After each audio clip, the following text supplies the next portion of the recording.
Yo, what's up, people? Live from my room. This is Shelvon with Culture and Gaming uh TV. Oy, I am a little sick, so if I slur a little bit, that's why. So thank you.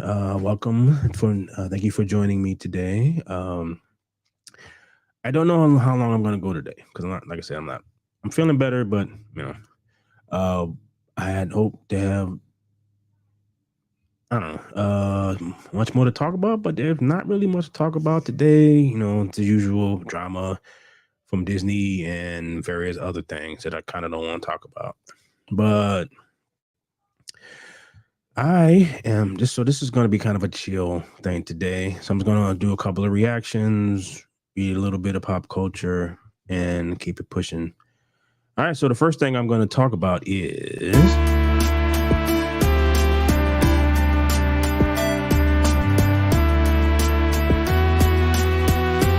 Next level.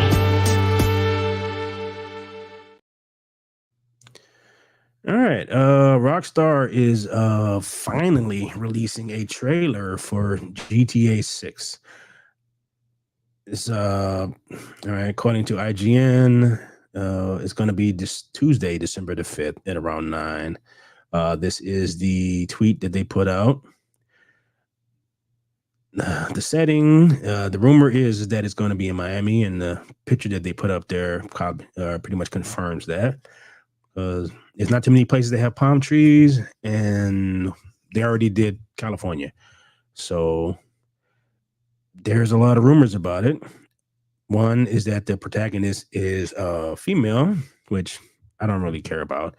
One way or the other is mostly are they going to stay GTA or are they going to be like a lot of these studios where everyone who made them left, and what you have left is a bunch of people who, excuse me, you got a bunch of people who don't seem to understand what made this company and these games what they are. So all right, let's see. Grand Theft Auto, blah blah blah, is finally revealed and maybe end up being one of the biggest video games of all time, which will be very hard to do considering how long GTA 5. I think I bought it on multiple consoles and multiple generations. It's like I think when this game came out, my nephew was like 7 or something. So, yeah, which is crazy. So all right. Announced Rockstar said we are very excited to let you know that in early December we will release the first trailer for the next Grand Theft Auto. We look forward to many more years of sharing these experiences with all of you. Thanks to the incredible support of our players worldwide. Yeah, because they're making a killing off of online. But I wonder if the reason I haven't heard too much about online lately. So maybe that's why they kind of push the ball running, like get the ball running a little bit to get this next one out. So I don't know. 5 was pretty good. Hopefully 6 is better, but you hope that for most of these games, and yeah. All right. Okay. Okay. So this just goes on to talk about Rockstar was founded in 1998 and has been rumored a decade ago. Alleviate crunch culture at the studio, and it's confirmed press release with the studio saying the development was well underway later this year. Okay, they had a breach of some game footage, and they arrested a British teen hacker. And I don't know. I never got past the people who needed to sneak a peek at what's coming on. It'll come out when it come out. So I don't know. Maybe some folks are just kind of uh, a little bit impatient. I don't know. So there's not really much to that story. Like I said, it's not a lot of news today, but they had a numerous amount of uh trailers. So one of the ones I want to check out is the like right now the Godzilla minus one is out and everyone is loving it. So I'm a bit curious as to what's going to be in this trailer. I think I've seen the teasers for it and it was okay. It didn't strike me as much as minus one did because minus one really reminded me of being like a kid and watching Godzilla movies on TV. Because even the monster looks like a guy in a suit, with the big legs and the small head and all that other stuff. And I didn't really like none of the the ways that they Americanized it by making him more lean and this. And so far with these Godzilla movies that they made in America, they've been kind of eh. So, all right, let's check this one out.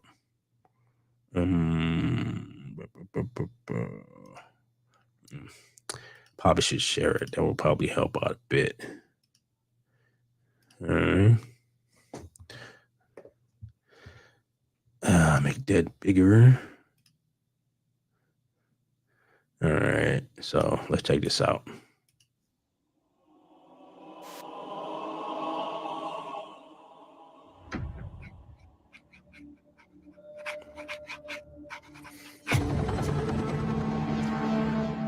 For most of human civilization,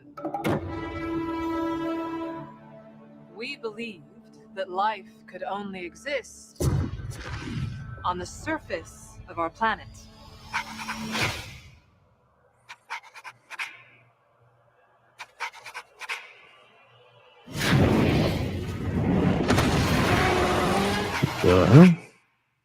What else were we wrong about? Welcome to my world. Okay. Like Godzilla had mecha arms or something.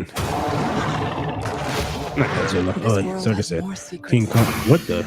Is this in the future? Imagine. What the hell? Miracles I get. Still, now and then.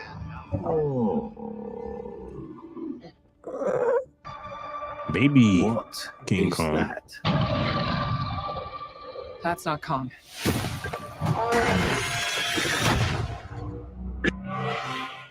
What could have done this?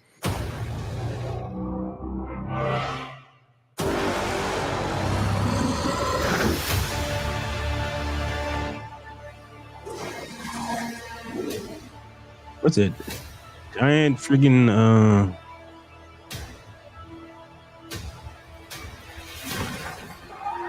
Kong can't stop this on his own. He won't be alone.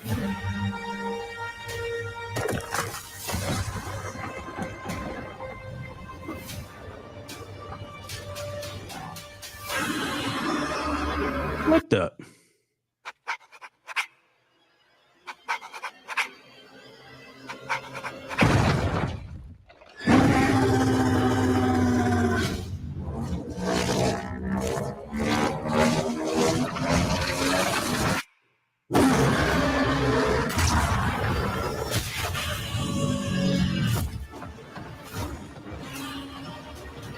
Okay. Welcome to my world.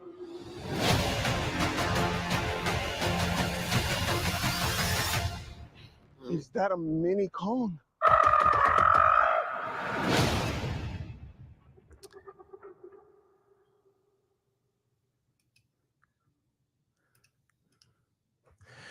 All right.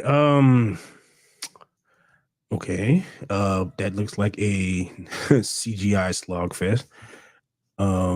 I am not getting pretty much the same feeling that I got when I watched Godzilla minus one. So I don't know about that one. I will see it anyway because I do like these kind of movies, and you should always hope for the best. But okay, all right. Well, Wow, that was interesting. It looked like a combination of Planet of the Apes. It's like they decided to mix Planet of the Apes with a Kong movie and throw a anime version of Godzilla into it. Okay. All right. Well, okay. I would. There's two more reactions that I'm gonna do, but I'll just discuss that later. All right. So we have some more movie news. Let me close this. Uh, so we actually have and it's animation news, I guess. So it's two different things I saw. All right. All right. Put this over here so I can see that and myself. All right. Okay. Okay. Walt Disney Animation Studios remote workers filed to unionize with Animation Guild. To be honest, I've worked a job that had a union once. I'm sorry. If you talk to the people who are in the union, they will tell you that all the benefits that you have are because of the union. Uh, and I would say, okay, but it has unions are good when they're small. That's what I've seen. It's like once it get to a certain size, it starts to exist exist kind of thing, where the best interest of the union due payers, the people who are in the union, aren't necessarily always met by the leaders of the union. So I'm curious as to what the reasoning for this. Uh, it says remote workers, and there's another article that I saw that uh, is a bit more on it. So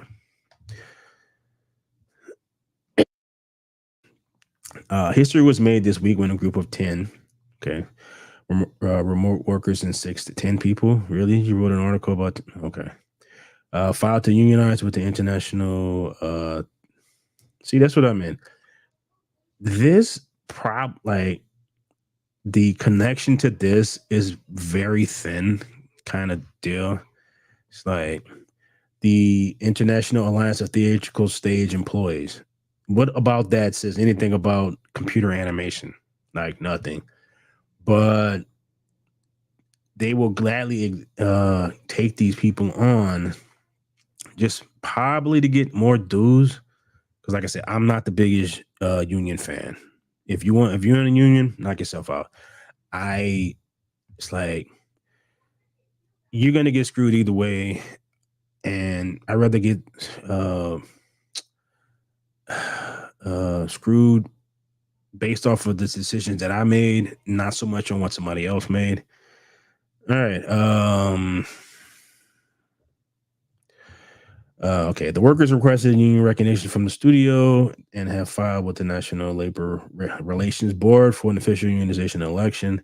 It's the first time remote workers have attempted to okay, that's nice, but why are they doing this?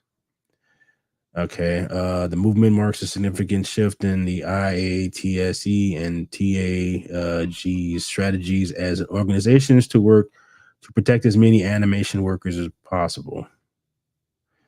All right, it's landmark organizing development. That's about okay. Stop patting yourself on the back.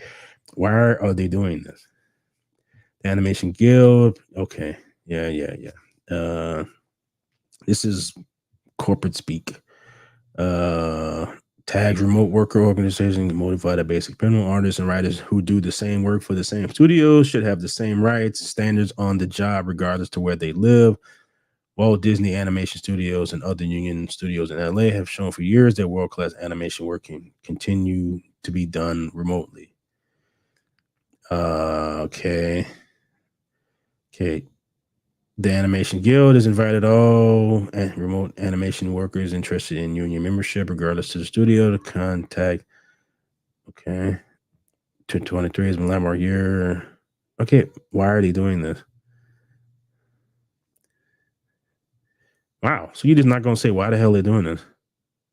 So is it that they want to stay remote? Kind of, what would you write? Just okay. The union has long represented artists in Los Angeles, but recently extended it.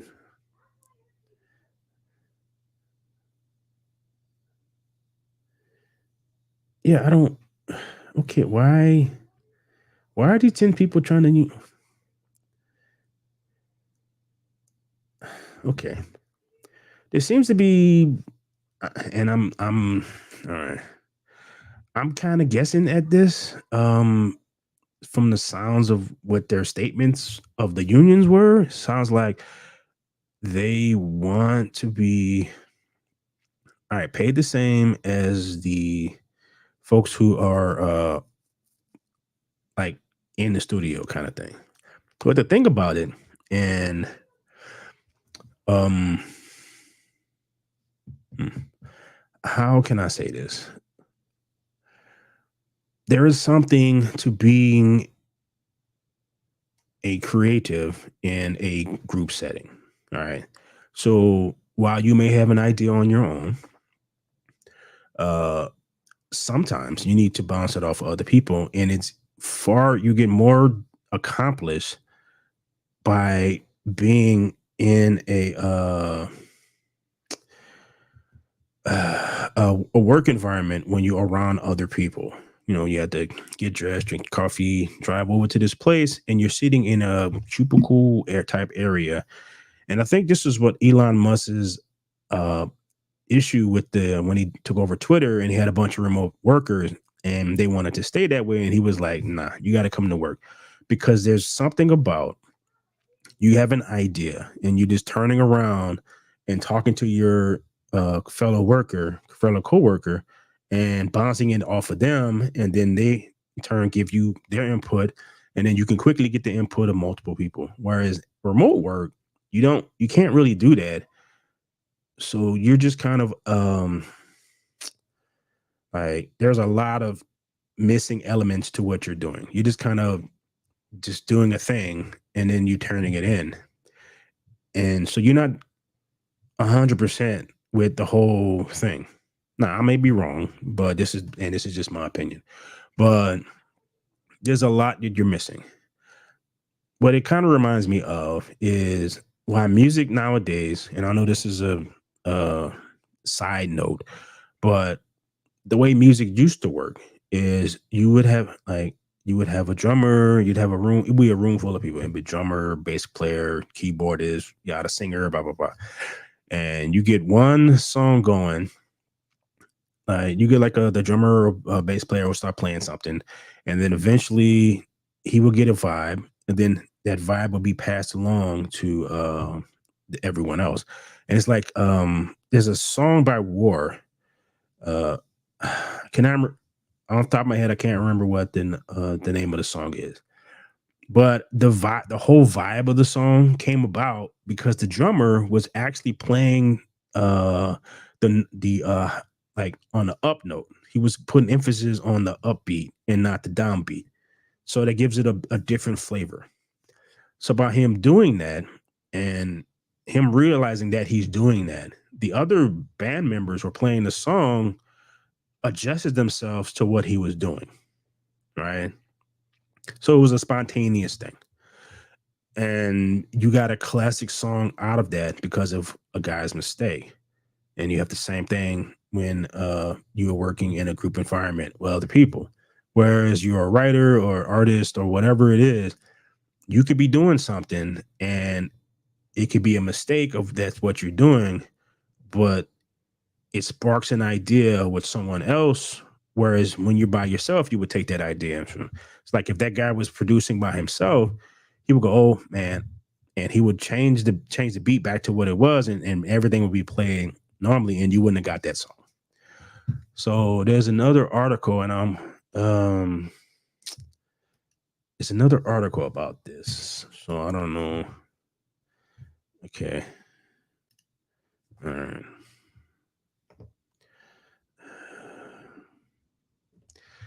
I don't know how much detail this one goes into. So let me share that one.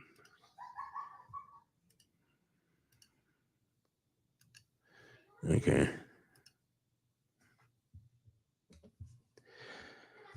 All right. Warner Brothers Discovery Management voluntarily recognizes animation production workers unionization request. Like I said, I'm not the biggest fan of. All right. Cartoon Network. Okay. I wonder if they're gonna say why they're doing this too. Crew met on the filed the request on July 19th. They were met with delays and attempts to block production managers. Okay. Regarding to production workers unionization efforts at Walt Disney have a significant influence. The management stance set a new precedent. Studios will have to recognize in the future. Cartoon. Okay. Well, at least this was more than 10 people. Nearly 90 workers signed the. Okay, so it's down to 50 now, and a lot of those were laid off. When the group voted to unionize, workers cited WB's decision to merge the development production of Cartoon Networks with Warner Brothers Animation as a major motivation factor in their decisions. The workers hope to present a unified front to protect their jobs and work standards. See, this is what I'm talking about. All right. Okay. All right. This is kind of what I'm talking about. Warner Brothers is in debt. They don't have enough money or whatever. And it's not necessarily due to Discovery's decisions. Is prior decisions throughout the studio of very many things. And we also had an economic downturn. And so having two animation studios that essentially are doing the same thing is not very cost efficient. So while it will suck for the people who work there, but in the end, the company has to do what's good for the company, because if the company goes away, then you have no job, period. So I'm not exactly sure what these 50 people hope to get out of this. Maybe I don't know. I wish them luck, because losing your job, especially nowadays, sucks, and everything costs so much. But sometimes you have to bow to reality, and reality means that there's just no money, So I don't know, but I heard someone discuss this before, and what they were saying was this was kind of a tactic being used to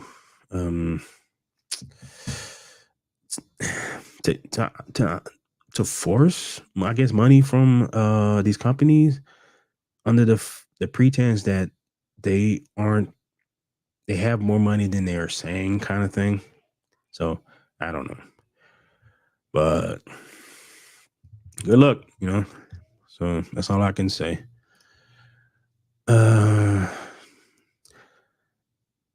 Is this reminds me of like the whole AI thing.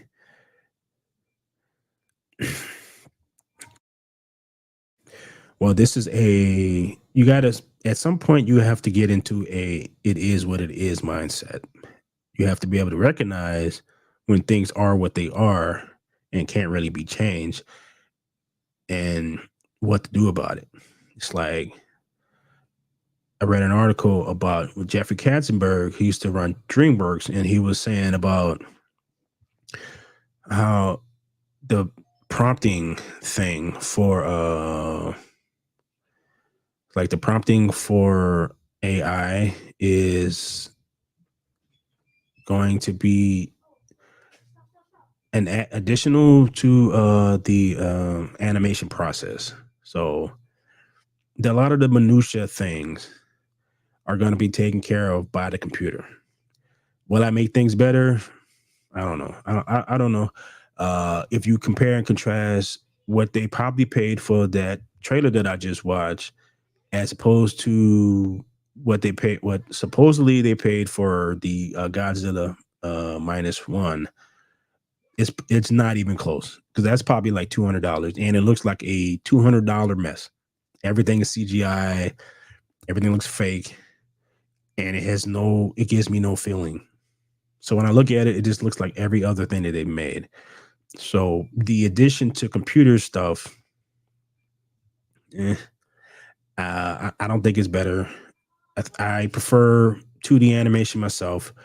And given how popular anime is, and anime is mostly 2D with some 3D elements, it's probably a bit more 3D than it used to be before, but it's mostly 2D and it's extremely popular. I have no idea why these companies are so against doing 2D animation, but I don't know. So, but as I was saying though, the addition of new technology, I don't know, it's kind of a toss up whether or not it's going to help or hinder. So all these people losing their jobs, that sucks. I'm not sure joining a union is going to actually help with that because you cannot fight the future, and it just is what it is. All right. So now that I watched that, I saw some other things. Oh, they had. Okay. All right. Let me go here. Think. Wait, what the?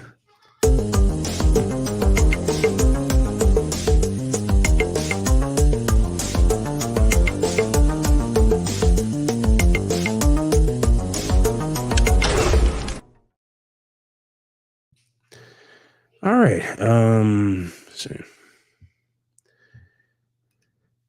The Halo series. I didn't watch the first one because the first episode came out and I listened to what a bunch of people said about it. First off, Master Chief kept taking his damn helmet off. The entirety of the Halo series, you have never seen what this dude look like, except for maybe in a prequel thing where you kind of see what he looked like as a kid, and that's it. It's something about what these actors where they need to see their face. That's what made Judge Dredd movie with Kyle Urban so great because he stayed true to the character because the character of Judge Dredd never takes the helmet off. So once he realized that, he never took his helmet off. You can I know it's him because you can see by his jaw or whatever, but yeah, unlike the Sylvester Stallone one where he just never put the helmet on. But all right, so there's a first look trailer. It's on X. All right. Okay. The footage features a ton of quick cuts to the battle and those taking place it alongside the Sangueli welding in Cortana, Master Chief with the what? See, he should never take his mask off.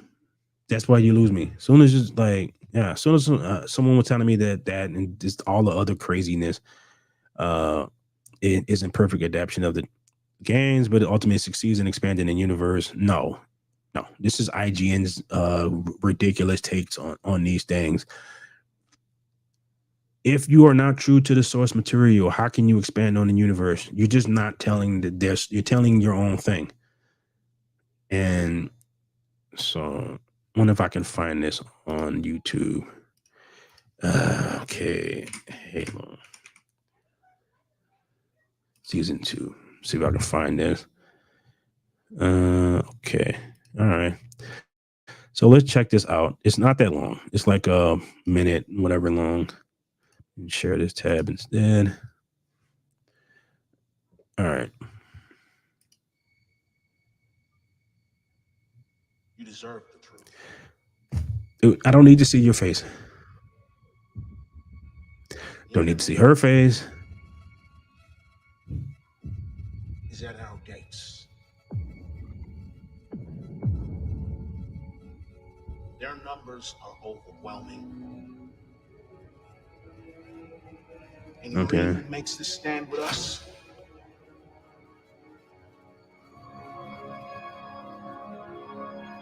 will not survive the day.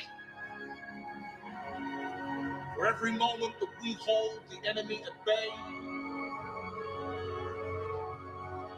more innocent people can escape. When they do, they will go forth and tell the story that you write today. You will be remembered. Dude, man, what? Remembered.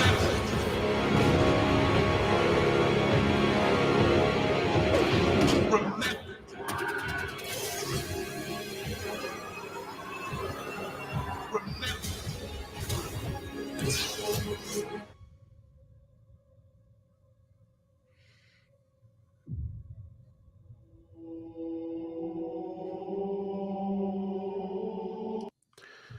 Man.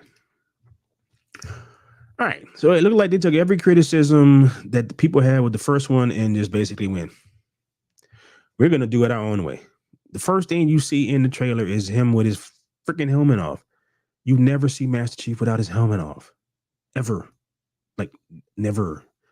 It's like, that means you do not understand it. Why are you telling this story if you don't understand it?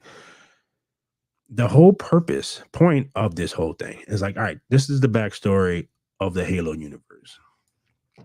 You have humanity exists in the future. Okay. You have older colonies versus newer colonies. All right. So the older colonies are the ones who, they've been around long enough where they have expanded their technology and they're more technocrat, I guess. The newer ones are where all the farming and whatnot is being done. All the stuff that takes care of the older colonies. So at some point, the younger colonies get sick and tired of having everything that they work for being taken by the older colonies. So they start a bit of a rebellion.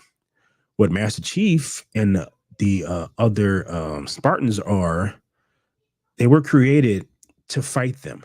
So they were not created to fight aliens. They were created as super soldiers in the war against other humans. All right. It just so happened that when they were finally this war was going on for a long time. And before that, the speculation of a war breaking off, this just shows you how messed up the newer colonies are. Just even the speculation of what could possibly happen in a rebellion has them okaying this particular thing.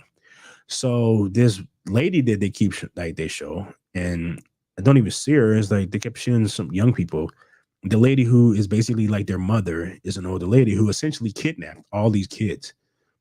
So she kidnapped a bunch of kids, a lot of which came from the younger colonies, unironically. She experimented on them. A lot of them died. And then eventually she was left with a group of ones who succeeded in. They're much bigger than humans. They're like 7 feet tall or something like that. It's just like they're ridiculously like Spartans are big. The guys and the girls, they're all big. The armor is a prototype of armor that they couldn't use because the way that it works, it amplifies your so if you turn your hand like that, it amplifies your hand movements. So your strength. Problem is if you turn it and you don't have enough strength, it will snap your arm off. Like it'll twist so quickly that it'll mess your tendons up.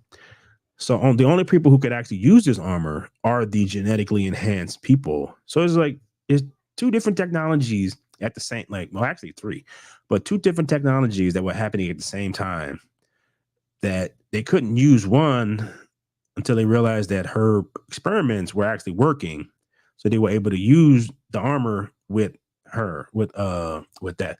And the AI was another experiment that they were working on Cortana. So it's like it's a bunch of stuff. And then the Covenant showed up because they were looking for remnants of the Halo, and it gets into a whole why they came to Earth, and like this is like a whole different thing that would take me forever to talk about. But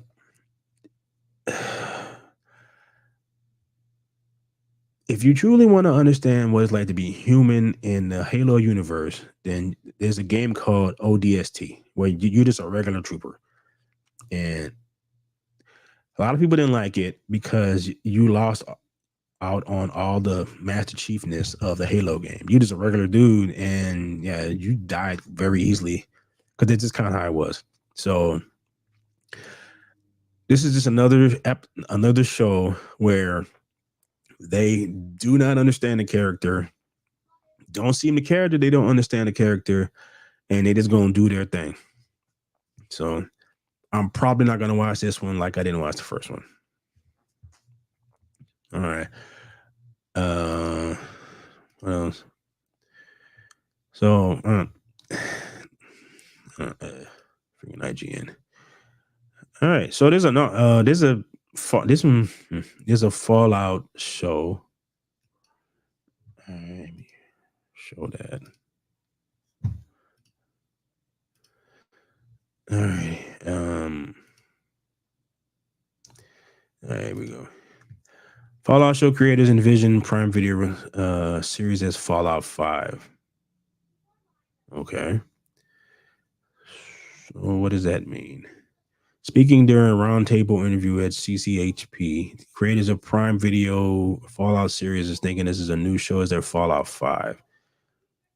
Given what a lot of people feel about Fallout 4, I'm not sure you want to say that. But executive producer and showrunner Graham Wagner began answering a question about as they were inspired by the game when making a new series. As it turned out, they really wanted to continue the tradition of Fallout games, exploring a new area of this post-apocalyptic USA and make this something that can stand toe-to-toe with the games that came before. We start from a place of character. What? Oh, we didn't start from a place of that doesn't. Okay, we didn't start from a place of characters from the games. We set things at. Oh, okay. I'm not sure what that means. We kind of told ourselves this is Fallout 5. This is just another installation. We're starting with fresh node. Yeah, that is okay. He says that. Okay. He says that like all of these dudes don't do this. It's like to completely toss out the source material and do their own thing and stand back in shock when it doesn't work the way that they want. So all right, whatever. Set in Boston or Washington D.C. However, this show sets its sights on Vault 33 in Los. Okay, of course, it's Los Angeles. So while there will be a new story and characters for fans, hopefully to fall in love with, it will still very much retain to what made Fallout so beloved in the first place. One thing they were inspired by from the games is the promise of it being an open world where you're gonna make an open world. How do you make an open world? Okay. While you obviously can't let each viewer create their own character for the show, they came up with a pretty compelling solution. The series will follow three characters, Lucy, Maximus, and the Ghoul. These let you experience a completely different character and part of this world. Lucy's from Vault 33. Maximus is part of the Brotherhood of the Steel. And the Ghoul has been around for hundreds of years and was there even before the blast. Okay. The Ghoul is also a special character because you get to see two very different sides of him. All right. It's very different mode of storytelling. Okay. Let's see what he says. It's a very different mode of storytelling. Jonathan Nolan. One of the things I'm most excited about is telling this sample story and coming at it from these three different perspectives. It was to me kind of a brilliant hack for how you present that role playing game mechanic of the games, which is you as the Vault Dweller be anyone. They can look like anyone and make any choice that they want, but it's not a luxury and can afford the audience. Honest when you're telling them a linear story. Okay. All right. Okay. There's a book that I read a while back by this guy named David Drake. When I first read it, I didn't really like it too much because the way that he told his story was he introduced a bunch of characters, then he split them apart and told a completely different story for each one at the beginning of the book. So at first it was kind of like it was odd because they were having different adventures that didn't at first seem like they like work together. But as you continue to read the story and you get to the point, it's like it's a point and then it branches out into three different points. But each point affects in its own way the other 2 points. And you start to see that as he's telling this story, so that while you get to the end and they meet up again, it is an actual climax to the story because each story within the story affects the overall story. All right. So while you're seeing three different perspectives, what you're also seeing is it is one event, but it is shaped by the three different stories. Okay. So if they do that, it could be interesting. Now I'm talking about a writer with 20 years of experience who wrote hundreds of books in order to make this work. Like before, I think he was an older guy, and I think he wrote like a bunch of other books before he wrote this. So like each one of these stories could have been its own story. And the way that he wove everything together eventually, it's like so once I realized what he was doing, I was just like, wow, this is amazing. So it is possible. Can they pull it off? I don't know. Given the state of how everything works, I all right, so they got screenshots, and I wonder if I could find if I could find again some actual okay. All right, so here's a teaser trailer.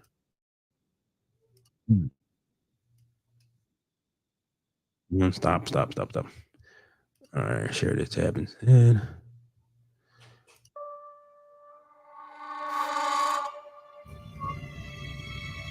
I know that I've lived a relatively comfortable life. Stop! Lucy!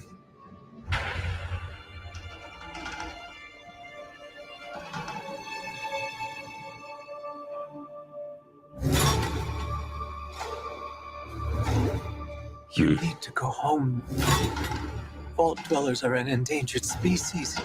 I do not think you would be willing to do what it takes to survive up here.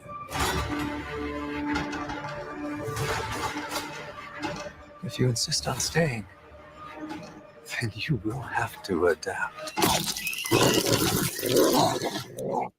Uh-huh.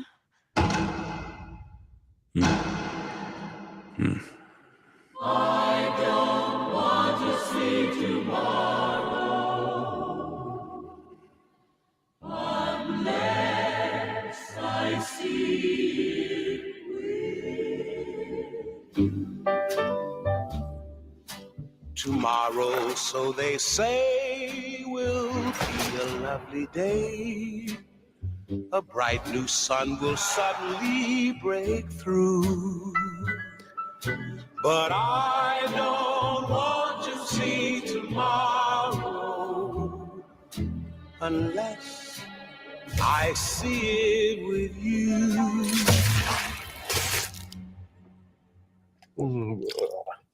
And grab the moldy one.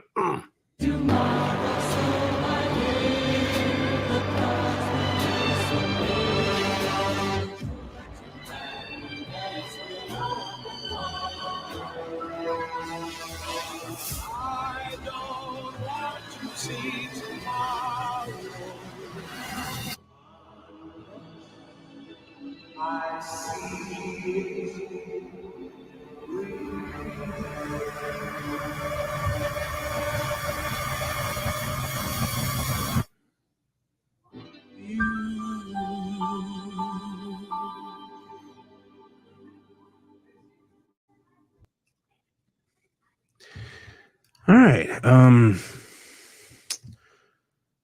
eh, I don't know. Doesn't actually fill me with anticipation vibes. And given how, well, it depends on which Westworld version you get. You get the first season or what they turn it into. So I see a lot. The thing about all this stuff that they're making now, it's the same thing. If it's a lot of girl bosses. I don't want. I'm tired of the 110-pound woman beating up grown people, doing things that she shouldn't be doing. How every man in these things are always idiots, especially the white dudes. White dudes are always idiots or evil. So I'm just so tired of that kind of stuff. So when I'm looking at these things, I'm kind of like, like I don't, so that's kind of how I am when I'm looking at this stuff. I can't even get enough nerve to be like super angry about these things anymore. It's just more like, it's like whatever. You look at it, it's like the Furiosa trailer that I looked at. It's like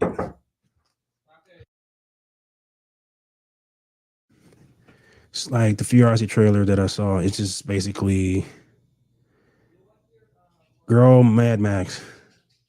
She's running around. Everything is just super CGI. Everything is explosions for whatever reasons. The same thing from the last one. Same people. Same like this. It's the same. They just stuck a chick in it. It's like the Saw part thing. Stick a chick in it and make her lame. Make her gay and lame. It's the same thing. And you just keep doing it over and over. And it's like I don't know how they can get out of this death loop. Because that's essentially what it feels like they're in. You know, it's just but I'm trying to get into it. I don't know. I'm at the apathy part of this whole thing. What people don't realize, they always think that the opposite of love is anger. It's like it's not. The opposite of love and anger, actually, they're two sides of the same coin. So you got them on one side. The opposite of the both of those emotions is apathy. Is people don't care. You put out a new thing, people could look at it and go, and they go about their life. It's kind of am on a lot of this stuff. So I'm gonna end this on some more gaming news.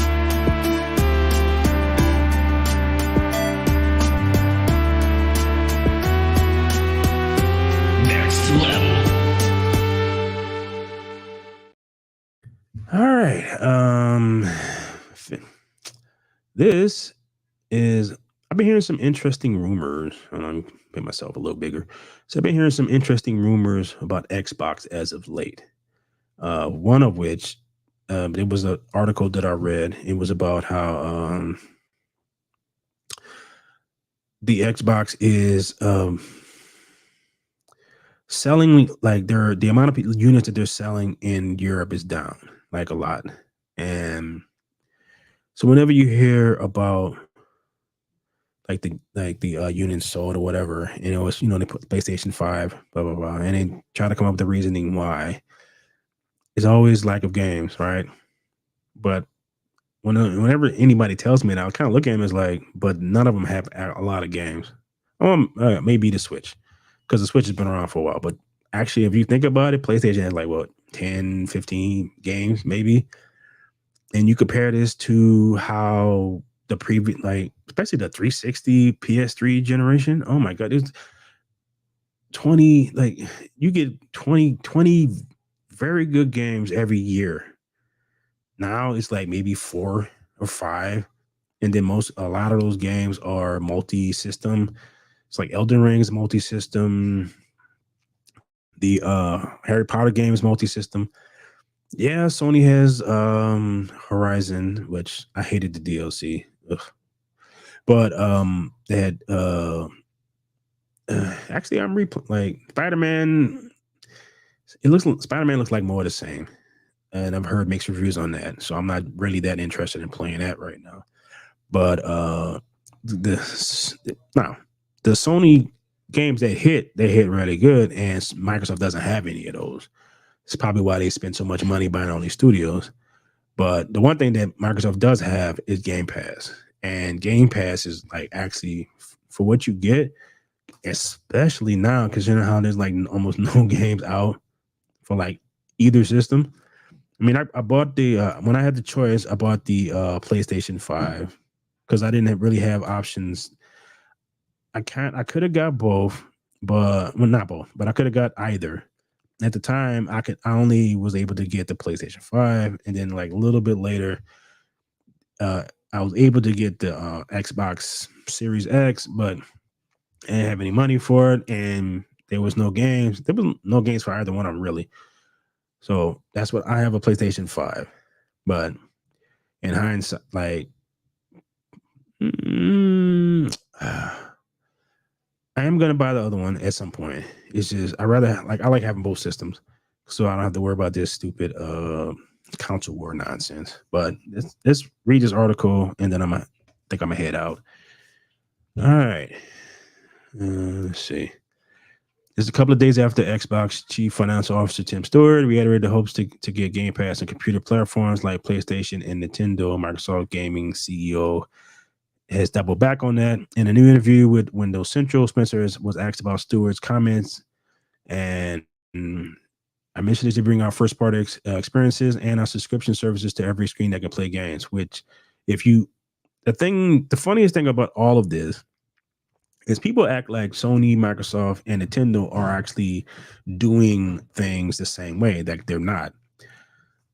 Like Sony doesn't sell anything else very well. Their movies are okay. Like Spider-Man, other than Spider-Man, is like everything else is they make a bunch of other technology that nobody buys. So the thing that they have that's making them the most money is the PlayStation, and is the actual PlayStation console that makes them the most money. And like they launch first party games to get people to buy the console kind of thing. Microsoft, on the other hand, like they would like to sell more Series X, I guess, but that's not they make so much money off of everything else. It's not a make or break for the company. But what they're focusing a lot on is Game Pass. So I think at some point they want to just be able to sell you a controller and have you stream Game Pass on your TV. And you just play like that. It's like everything is Bluetooth and everything is built into the actual television. And you don't even need a console. You just play everything from a server farm that's near your house. I think that's essentially what they want. Well, all right. Start by saying we have no plans to bring Game Pass to PlayStation and Nintendo. Yeah, I responded bluntly in a new interview. It is not our plans. He wanted to comment more. What it means to own an Xbox, since as Windows Central points out, many took Store's comments to indicate a focus less on hardware and more on subscription services and first-party titles. The thing I want to be focused on is how do we continue to innovate for our people who've made the commitment to our hardware platform? And how do we continue to make sure that they feel great about their investment in what we built?